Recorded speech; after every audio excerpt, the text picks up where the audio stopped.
One of the biggest secrets to growth is not in any hack. I know, strategy hacker, I know.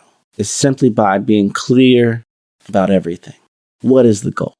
What is the objective? What is your current situation? What are you trying to reach? How far away are you from that goal? What's going to help you get there? What are you lacking as far as funds or team or productivity or tech or a marketing stack or a tech stack or a network or connections to get you there?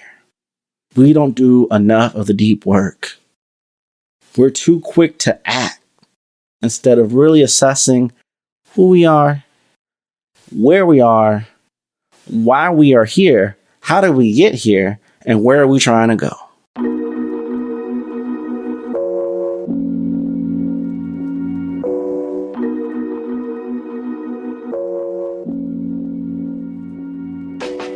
Do you want to discover the secrets and the strategies on how your business can achieve the frictionless sale? Content is Profit, hosted by Luis and Fonzie Camejo, brought to you by the HubSpot Podcast Network. We'll talk about framework, strategies, tactics to bring you all the information you need in order to turn your content into profit. Luis and Fonzie have spent the last 4 years learning the strategies and techniques from some of the top marketers in the world on how to create content that turns into profit. One thing I can definitely say about Luis and Fonzie is that they have some of the best podcast titles in the game, like saying no to $1 million and learning from top YouTubers, the How to Be Nice principle that's costing you a fortune, and closing the gap between your potential and your reality. Listen to Content is Profit wherever you get your podcasts.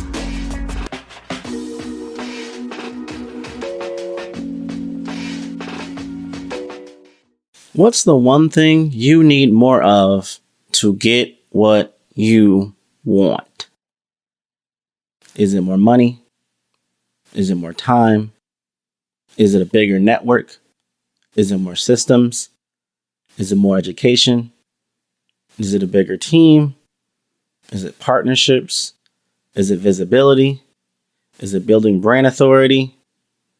I find that these are the most common things echoed across LinkedIn, Twitter, Instagram, Clubhouse, networking events virtually and in person and abroad.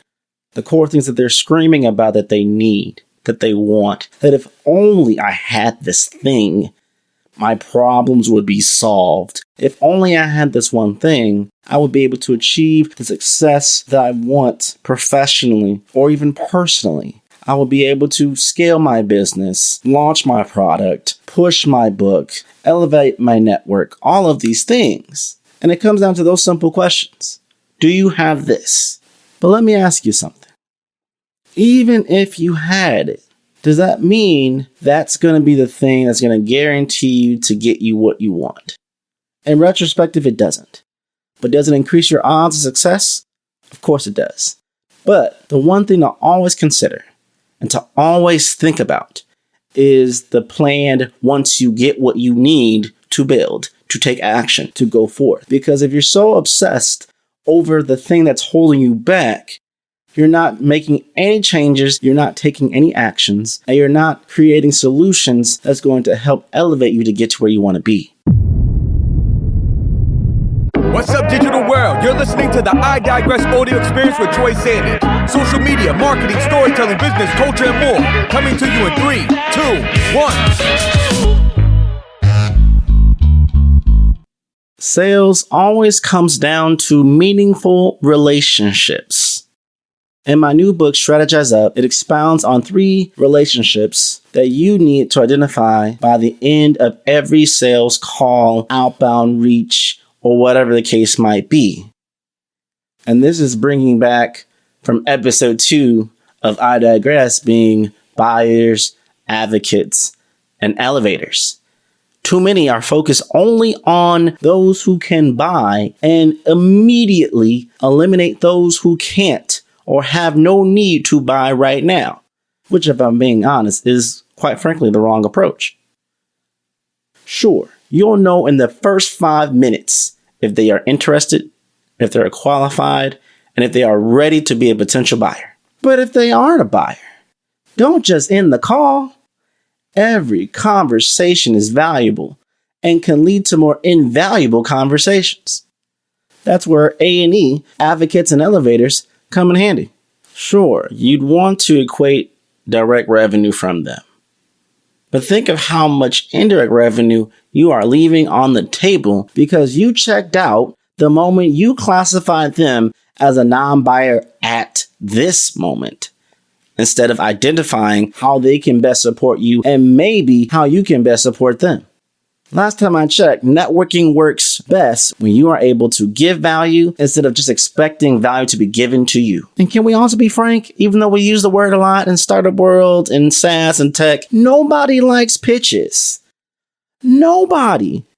Unless you're in baseball. Nobody likes pitches. But they love conversations. And applying B.A.E to your rounds of sales calls, outbound messaging, networking, and social media efforts, see how your whole experience will change. You'll go from thinking win-lose situation to embracing a win-win mentality. Why?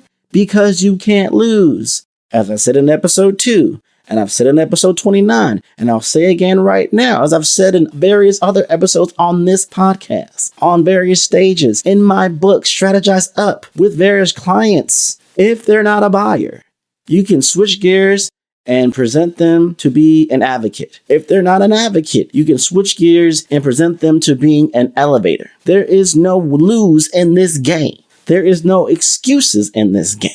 An elevator can always graduate to be an advocate, and an advocate can always graduate to being a buyer, and a buyer can be an advocate and an elevator as well. The cycle continues. This is the expansion of how you network effectively and how you maximize the conversations that is not just so simple as this person doesn't want to buy my product. I'm done with the conversation. Click, hang up. It's much deeper than that. All by just asking a few questions to get to know them better and qualifying them in the next state. Because anybody, whether they've known you for 5 minutes or they've known you for 5 years, can take an action if you present the action in a way that aligns with what they are comfortable with and what they are willing to do based off your approach.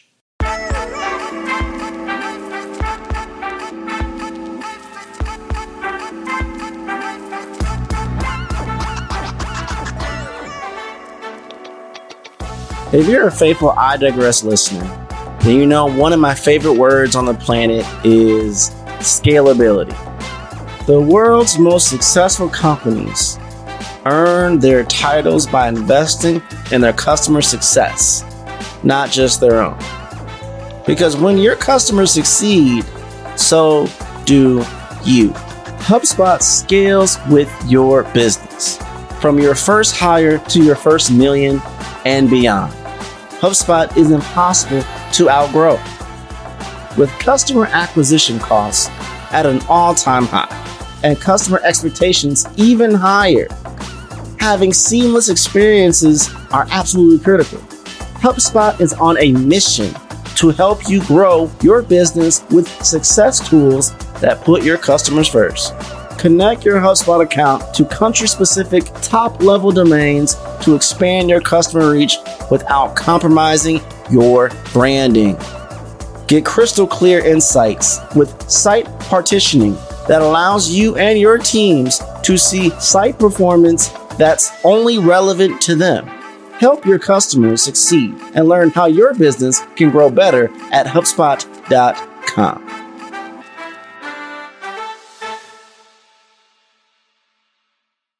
Yeah, I get it. You can list all the things of why sales are so uncomfortable. I have imposter syndrome. I get nervous. I'm shy, extrovert, introvert, ambivert, all the different identities, all the different things. Maybe you're not as tech savvy. Maybe you're not the best writer. Maybe you don't know how to articulate your words properly. Maybe you don't have the right energy. Or maybe you have this impression of how a salesperson should sound, talk, feel, and be. And let me tell you, that is furthest from the truth. The true reality is that anybody can sell something to the right person when they meet them at the right time with the right message, and it was with the right price.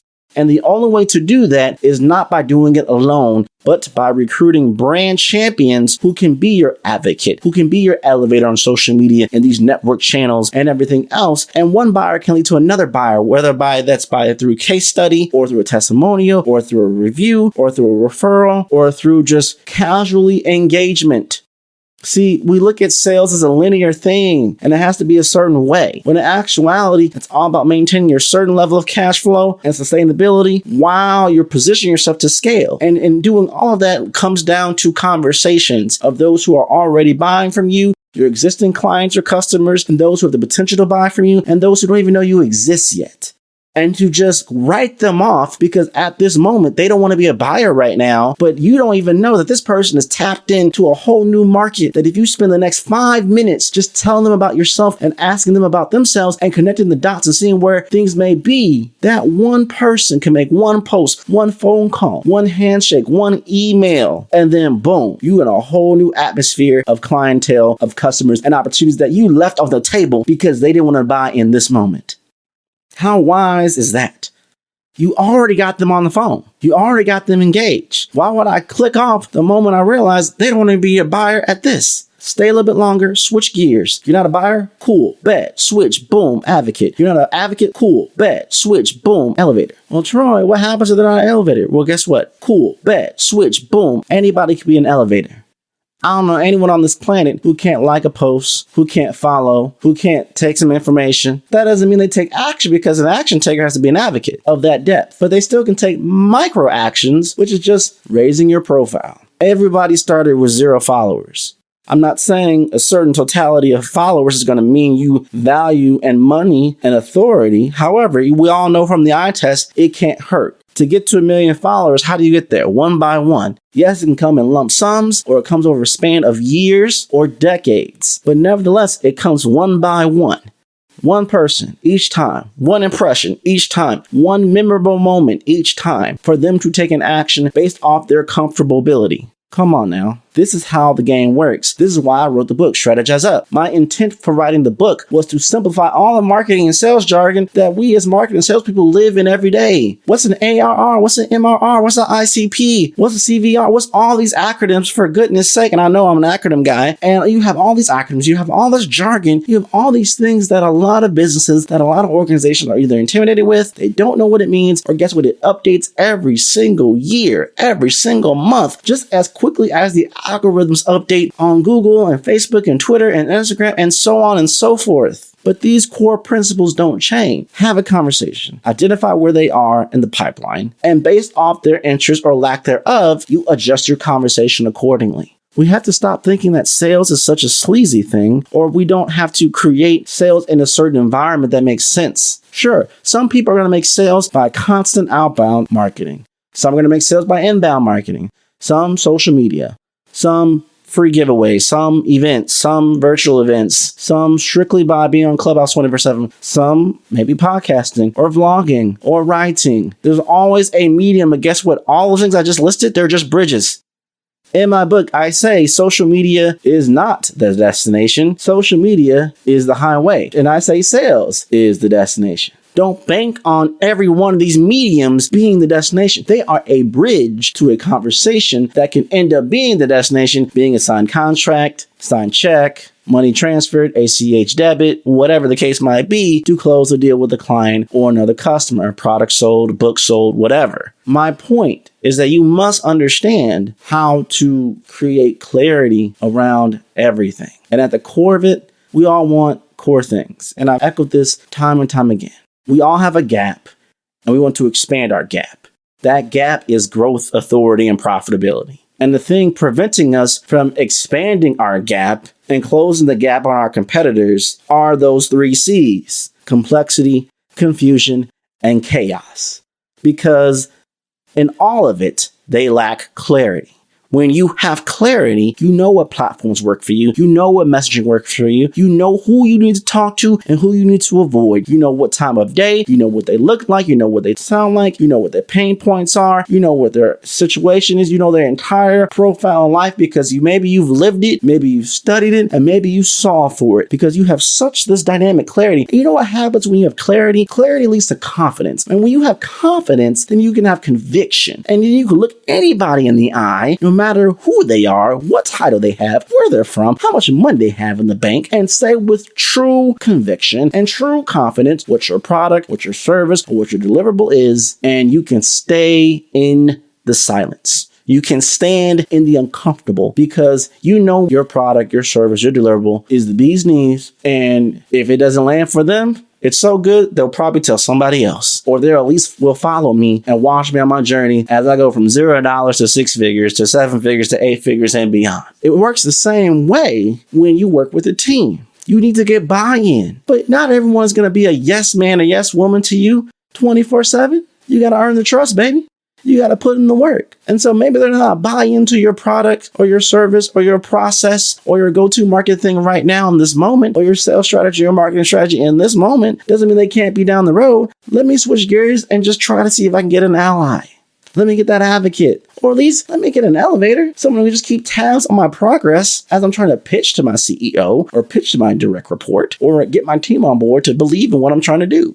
See, we think in terms of binary and situations where it shouldn't be. Sales is not a binary thing. But my thing is, it's not so simple. It's not so black and white. Either they buy or they don't. You know, I talk about in episode 26, disqualify aggressively, and I talk about that as the sales motto. What I don't want to get misconstrued with my disqualify aggressively is to understand when to switch. That doesn't mean when to just eliminate and never talk to this person again or never think they can't become a buyer in the future. Not everyone's time is perfectly right now, but here's a perfect example of this. You have been subjected to subliminal messages constantly of what type of vehicle you would buy if you had the money and the need and the urgency and the right timing to buy it. Now, they've been feeding you these commercials, these slogans, these captivating visuals or captivating moments or storylines or emphasis on certain words for weeks, for months, maybe even for years. And then the time has finally come and I want this car, this specific color, this specific brand. That's it. And you get it. And you think it's your own doing of your own choice. And it is. However, you have been fed enough to make a conscious module of what you would like to have. And based off that feeding and research and everything else, that's what you came to the conclusion. Don't tell me that nurturing of conversations and ads didn't help you come to the realization of what car you wanted to buy. So in the same way, when it comes to sales of your product, of your service, of your offering, I would be naive to think that everyone who hears me talk about strategy wants to hire the strategy hacker right now. They're not screaming, yes, Troy, yes, I want to work with you right now. I want to buy your biggest package right now. I want you as my fractional CMO right now. That would be great, but I would be absolutely naive to think that way. That don't mean that I still don't have a conversation with this person and see what their pain points are or what they're working on or how's life going for them in this crazy climate we're living in right now as a human to another human. And who knows, when they have the need for a strategist, when they have a need for someone to help them to their go-to market or their sales enablement or their demand gen or to help build their LinkedIn authority or whatever subset things that align with what I'm capable of or what my network is able to provide in scope, they'll reach back out. They'll search findtroy.com. They'll go to @findtroy on Twitter. They'll send me a voice message on LinkedIn. And we'll go from there. You see, I ain't got no worries because I'm clear about what I am. I'm clear about what I can do. I'm clear about who I serve. And when that clarity is in such alignment, things happen. But that's the problem. We all want to do all these things and execute in all these different directions, and we're not going anywhere.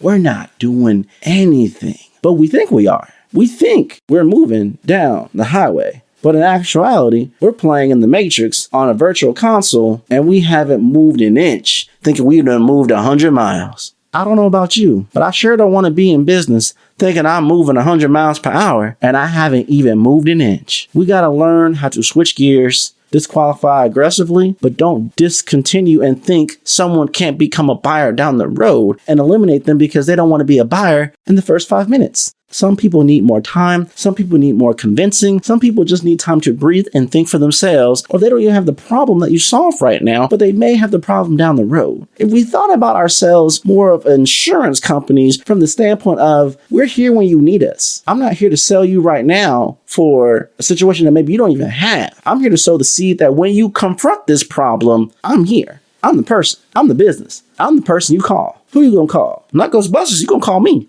You can call Troy Sandidge, the strategy hacker, or Sue Daniels, the marketing maverick, or whoever you want to be, whoever you are. It's simple. Position yourself accordingly and have conversations.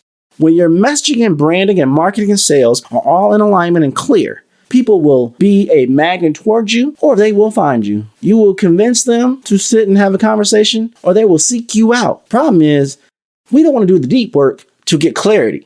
We just want to have an abundance of lists of things that we're staying busy instead of being productive. And that's why so many businesses are failing, because they're being busy and they're not being productive. They're running marketing campaigns that's keeping you busy, but the marketing campaigns aren't productive, but they're not productive. The sales conversations are running and running and running to stay busy, but they're not productive. Look at your entire team, or you as an army of one. What have you been doing all day?